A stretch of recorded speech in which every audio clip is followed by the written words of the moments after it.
नमस्कार बच्चों, मैं Ramkishore Yadav PGT economics model school Mungavi आपके लिए स्टैटिक्स का सेकंड वीडियो लेकर आया हूँ। जैसा कि आपको पता है कि फर्स्ट वीडियो में मैंने बताया था कि सांख्यिकी क्या है, सांख्यिकी को करने के कितने चरण हैं, आंकड़ों का एकत्रीकरण, आंकड़ों का वर्गीकरण, आंकड़ों का सारणीकरण करके विश्लेषण करते हैं और उसके पश्चात जो निष्कर्ष निकालते हैं, ये सारा प्रोसीजर, ये विधि सांख्यिकी कहलाती है। इसी संदर्भ में एक शब्द आया, आंकड़े।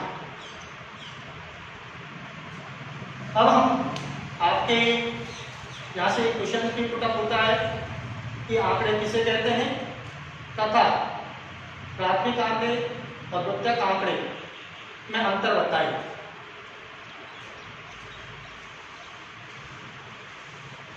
तो आज हम समझेंगे कि आंकड़े क्या है।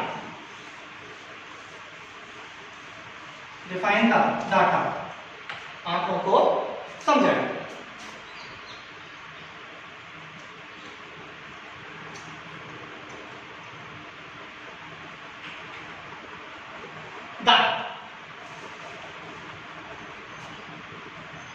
Any numerical information that is data, कोई भी संख्यात्मक सूचना आंकड़े कहलाती है। फॉर एग्जाम्पल के लिए कक्षा 11 में छात्रों की संख्या जैसे 45, तो ये संख्या के रूप में जो सूचना प्राप्त हुई है ये डाटा है। भारत की जनसंख्या सपोज कीजिए वर्तमान में लगभग 125-130 करोड़ के समथिंग हो चुकी है। जयपुर शहर की जनसंख्या, मुंगावली शहर के बेरोजगारों की संख्या, तो ये सारी इंफॉर्मेशन हमें न्यूमेरिकल संख्या के रूप में प्राप्त हो रही है। साथ ही उसका कुछ अर्थपूर्ण निष्कर्ष भी निकलना चाहिए, तभी वो डाटा है। अगर उसका मीनिंगफुल सेंस नहीं होगा, उसका अर्थ स्पष्ट नहीं होगा, तो वो डाटा नहीं कहलाता। डाटा कोई भी संख्यात्मक सूचना डाटा कहलाता है।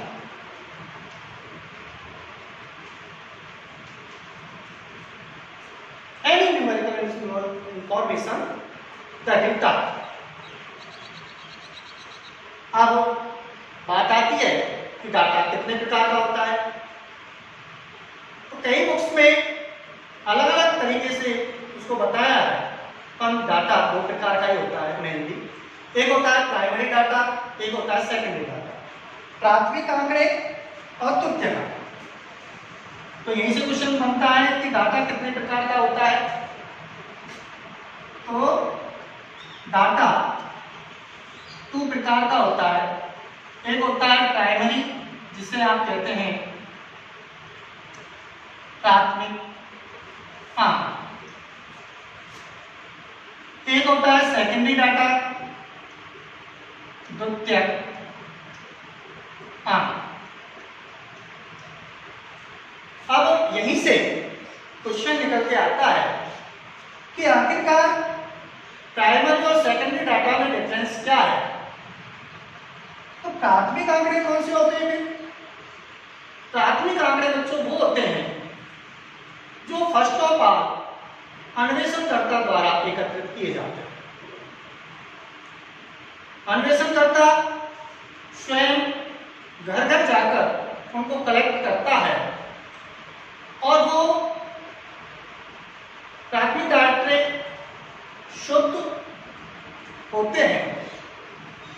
साथ ही जो अन्वेषणकर्ता जिस उद्देश्य के लिए, जिस ऑब्जेक्ट के लिए इनको एकत्रित करता है, उसके अकॉर्डिंग होते हैं। इन प्राथमिक आंकड़ों की कमी क्या है। कई बार क्वेश्चन आ जाता है कि प्राथमिक आंकड़े किसे कहते हैं, उसकी कमियां बताइए। तो हम देखते हैं, अगर हम जैसे जयपुर शहर के प्रति व्यक्ति आय की गणना करना चाहते हैं, मुंगावली शहर के प्रति व्यक्ति आय की गणना करना चाहते हैं, या अशोकनगर शहर की हम प्रति व्यक्ति आय की गणना करना चाहते हैं, तो एक अन्वेषणकर्ता घर घर जाके अगर आंकड़े एकत्रित करेगा तो उसे बहुत ज्यादा समय लगेगा। तो नंबर एक इसकी कमी यहीं से है, इसमें समय बहुत लगता है। हमको किसी भी चीज को समझने के लिए उसको रटना नहीं है, उसकी कंसेप्ट को समझना है, और कंसेप्ट को समझते हुए उसके आंसर्स को हमको जेहन में रखना है। और एक बार अगर हम उसकी कंसेप्ट को समझ गए तो हमें रखने की आवश्यकता नहीं है। प्राथमिक आंकड़ों की विशेषता क्या है और कमी क्या है, द्वितीयक आंकड़ों की विशेषता क्या है, कमी क्या है, यहीं से दो क्वेश्चन होंगे। तीसरा क्वेश्चन, प्राथमिक आंकड़े द्वितीयक आंकड़े में अंतर बताइए। चौथा क्वेश्चन, प्राथमिक आंकड़े किसे कहते हैं, द्वितीयक आंकड़े किसे कहते हैं। पांचवा क्वेश्चन, इसी टॉपिक से लेकर कितने क्वेश्चन बनते हैं, जबकि कोई जरूर नहीं कि आपकी गाइड में सभी क्वेश्चन हो, पर अगर हमें कंसेप्ट क्लियर है तो उसके प्रत्येक क्वेश्चन का आंसर हम नहीं जानते हुए भी हम अपने मन से स्पष्ट रूप से दे सकते हैं, सही दे सकते हैं। तो प्राथमिक आंकड़े चूंकि अन्वेषण करता है, स्वयं घर घर जाके इकट्ठा करता है, तो वो शुद्ध होते हैं, मौलिक होते हैं तथा उद्देश्य के अनुरूप होते हैं। तो इसकी तीन विशेषताएं इसी के अर्थ में छुपी हुई है। प्राथमिक आंकड़े की विशेषता अगर आ जाए तो वो आप लिख सकते हैं कि प्राथमिक आंकड़े शुद्ध होते हैं, उद्देश्य के अनुरूप होते हैं तथा ये मौलिक होते हैं। इनकी कमी आ जाए तो इनकी विशेषता,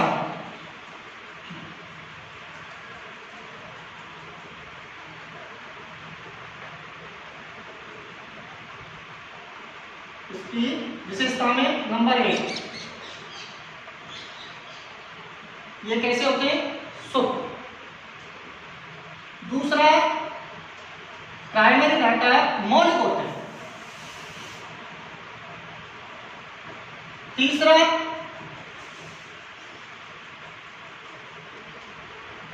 उद्देश्य के अनुरूप होते हैं। यानी कि ड्रॉबैक्स पूछता है, कमी पूछता है। तो आपने देखा कि प्राथमिक आंकड़ों को एक अन्वेषण करता है, घर घर जाके एकत्रित करता है, तो समय क्या लगेगा, ज्यादा। तो इसकी कमियों में हम नंबर एक लिख सकते हैं, समय ज्यादा लगता है, क्योंकि अन्वेषण करता है, घर घर जाकर इनको एकत्रित करता है। सेकंड, जब घर घर जाके लगेगा, टाइम लगेगा, तो खर्च भी आएगा, ये खर्चीले होते हैं।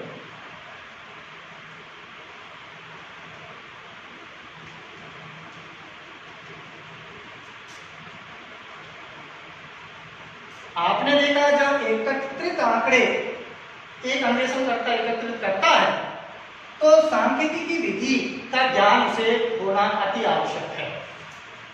तीसरा, सांख्यिकी की विधियों का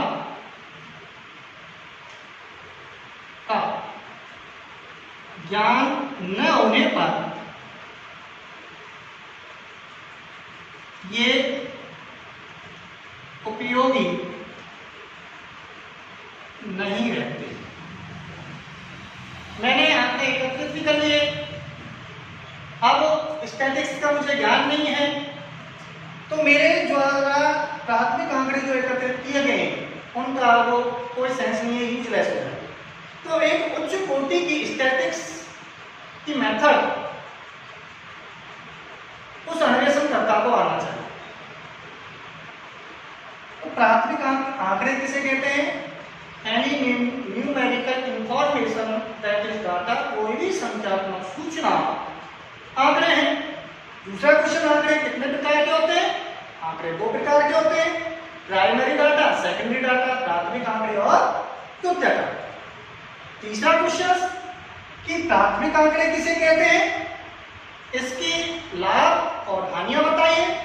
तो प्राथमिक आंकड़े किसे कहते हैं मैंने आपको बताया, फिर इसके बाद इसके लाभ और इसके बाद इसके ड्रॉबैक्स, कमी, डिमेरिट्स।